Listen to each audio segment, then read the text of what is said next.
Well, you guys have been asking, and I'm here to deliver. So it's time to go through all of the financials behind my first rental property. We're going to start getting right into the numbers, and then after, I'm going to explain how I found this property, who I bought it from, and everything in between. So stay tuned for that. But first, let's get into the numbers. All right, the easiest thing for me was to just write all of this out. So let's go through line by line. Now, the purchase price on this property, it was listed for $74,000, and I was A-okay with purchasing this property at $74,000, or else I wouldn't have pursued this whole thing. But I actually purchased the property for $45,000. Now, for those of you who already saw the video where I went through the entire purchase process of this property, you know why the price turned out so much lower than where it started.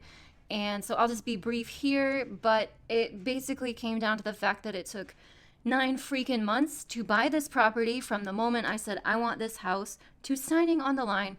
9 months of headaches and just a shit show of everything in between. And I have that video linked down below for you guys who haven't seen that video yet. I do highly recommend checking that out after you watch this one if you're interested in the whole purchase process and how the price got reduced so much along the way. But anyway, down payments. So out of pocket, my down payment, $15,693.47. Now, I did elect to put 25% down just because that's what I was comfortable with, and I had the extra money to do so. And of course, that also not just included closing costs, but all the realtor fees, like every dime I paid at closing. And then if you guys saw that prior video about my rental property process, you know I had to spend $12,000 on repairs after I closed on the property. Essentially, I inherited a shitty tenant, and the judge told him to get out approximately 2 months after I bought it. So I was very happy about that. I was very scared he was going to get to stay because it was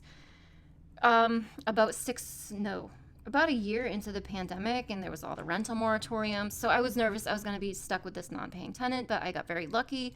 The judge said, no, you have to get out. So he, of course, left it a mess and a lot of damage. The lawn looked like a jungle. Like, it was just a whole thing. Again, explained in that other video linked down below. But it cost me $12,000 out of pocket to get it rentable again. And if you've been following my journey, you know that was my whole emergency fund, which is now I'm rebuilding that. But that's a side note. So the original note on the mortgage was $32,250, and my monthly mortgage payment is now $203.59, of which $147.08 are principal and interest, and $56.51 go to taxes and insurance. So of course I have taxes and insurance escrowed in. Annual expenses. Now these are just something that is from the property manager and just by nature of renting in Kansas City, Missouri. And so, or not renting, owning.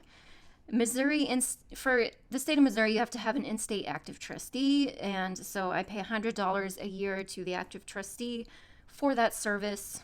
They don't really have to do anything unless something is needed of me in Missouri. Kansas City itself has an annual health department inspection for every single rental in the city, and that's $20 a year. I'm totally on board with that, just to make sure no one's living in squalor and nothing's as it shouldn't be. And then lease renewal / tenant placement fee of $350 per the property management company, and that varies. And I say that because that is the highest it would ever be for any tenant that signs any lease less than 17 months. And so my current tenant right now has a 2-year lease, which is amazing. So I won't have to pay this every year.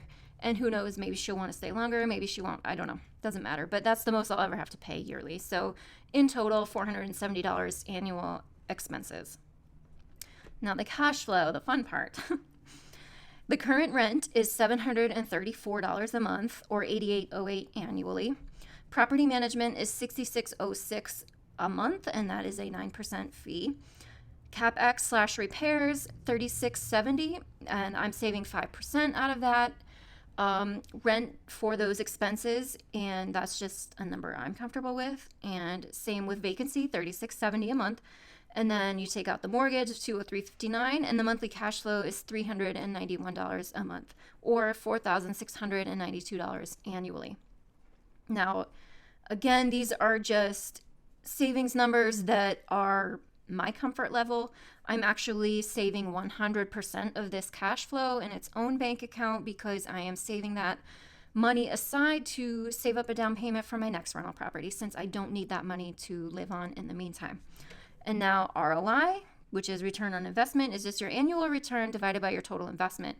So for me, my annual return is $4,692, which is its annual cash flow, minus the $470, the annual expenses, divided by $15,693.47, which was my down payment, plus the $12,000 I immediately had to spend out of pocket for repairs, and we get a 15.2% ROI.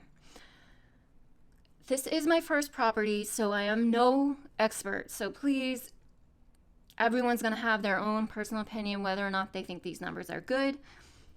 I'm going to get into more of the details of where my head's at with these numbers when we're done. Now, cap rate is another metric that a lot of investors like to look at. In addition to ROI, I didn't really look at it before going into it just because who I bought it from already provided me with all those numbers, but let's just go through it. Now, there's two ways that investors can generally calculate cap rate, and one is based on current market value and one's based on purchase price. So we'll just start with current market value. So that's net operating income divided by the price. And so my net operating income is the annual cash flow, or annual rent, $8,808 minus $1,673.52 for the annual expenses, minus $470 for these additional annual expenses, divided by $91,500. Now, please, I did not look hard into this. I went to Zillow, I punched in the address, and this is what it's telling me it's currently worth. Obviously, I didn't get it appraised or anything just for this calculation. So take this value for what you will. But that's where we're at. And given today's real estate market, I'm not really surprised, but happily surprised, I guess you could say. So based on current market value, my cap rate's 7.3%. Now, if we use it based on purchase price, it's that same $8,808 minus $1,673.52 minus $470 divided by what I actually paid, $45,000, and my cap rate is 14.8%. And a general rule of thumb, good cap rate is between 5 and 10%. So I think either way, it's looking pretty good. I'm going to get that out of my face. And what I'm going to do is just leave up this snapshot of the numbers you can have to look at while we talk about the other bits.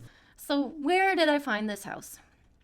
Now, if you've been following, you know I do not live in Kansas City, Missouri. I live on the East Coast in New England. I chose to invest out of state because the prices around here are ridiculous. My money will not go very far around here. I would be looking at a less than comfortable building.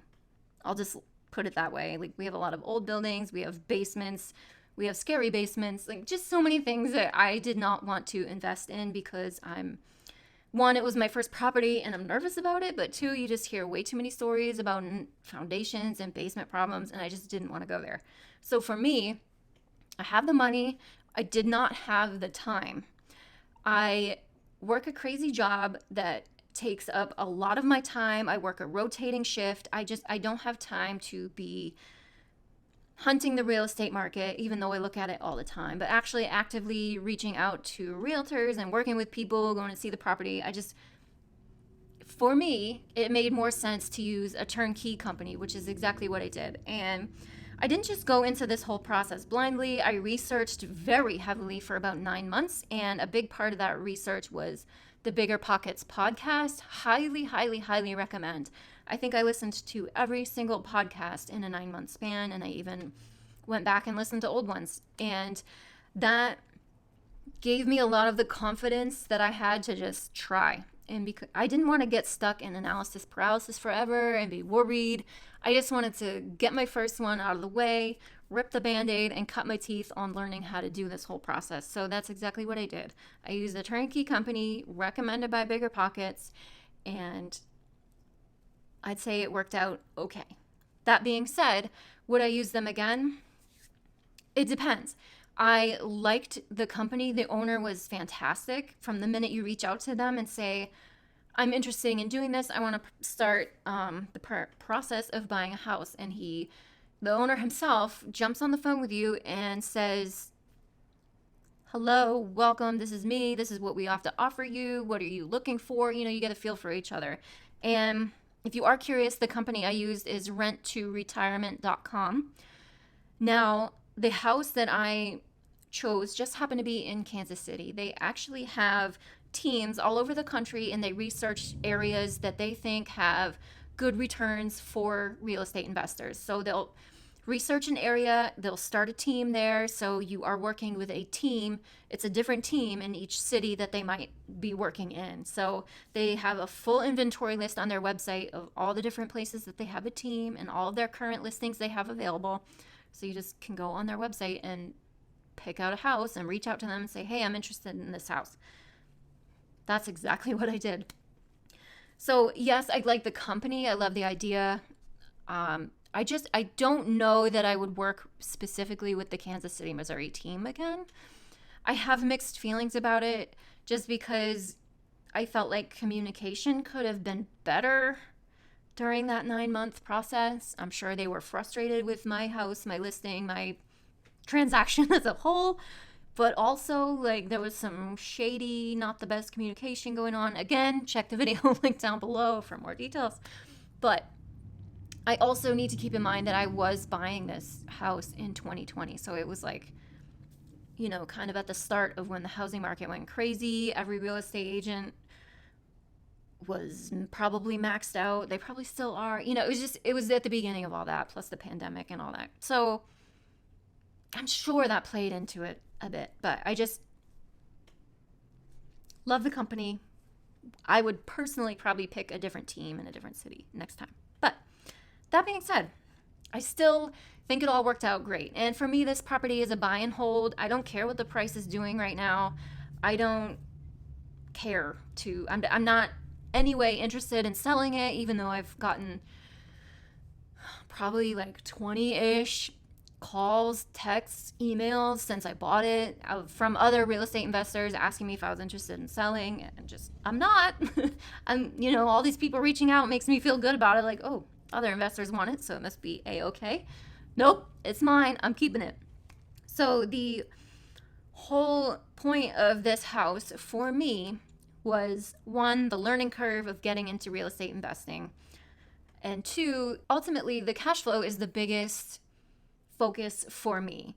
I am planning to hold this house for a long time, and I'm also trying to reach financial independence. So it is just the first property in that process. And actually, the cash flow was actually supposed to be much lower per month, because when you go to renttoretirement.com, on their inventory list, they show you the house, and then they give you a full breakdown of their estimates of the mortgage, what their property management fee is, capex, vacancy, repairs, and then what your monthly cash flow should be. Like, they break down all of these metrics that you could possibly want. And what it actually turned out being was much better, of course, than what their website was originally forecasting, of course, because the purchase price went down so dramatically. So it worked out in my favor. But again, I don't plan to sell because this is a stepping stone in my financial independence journey. I'm trying to replace my W-2 income with real estate cash flow. So it's a pretty dang good first step, in my opinion. And so the bottom line is I'm quite happy with my little house in Kansas City. I think it's a 2-bedroom, 1-bath, or 3-bedroom. I don't even know. Either way, it's exciting because, like I said, my tenant's on a 2-year lease, and if she decides to renew after that, her monthly rent goes up to $881 a month. So my cash flow is just going to get better over time, which is incredible, which is the point of real estate investing, right? Obviously. So that's going to put another about $150 on my monthly cash flow, which is fantastic. As much as the whole process of buying this property sucked, I think it worked out for me very well in the end. And of course, every situation is going to be different. Every purchase is going to be different.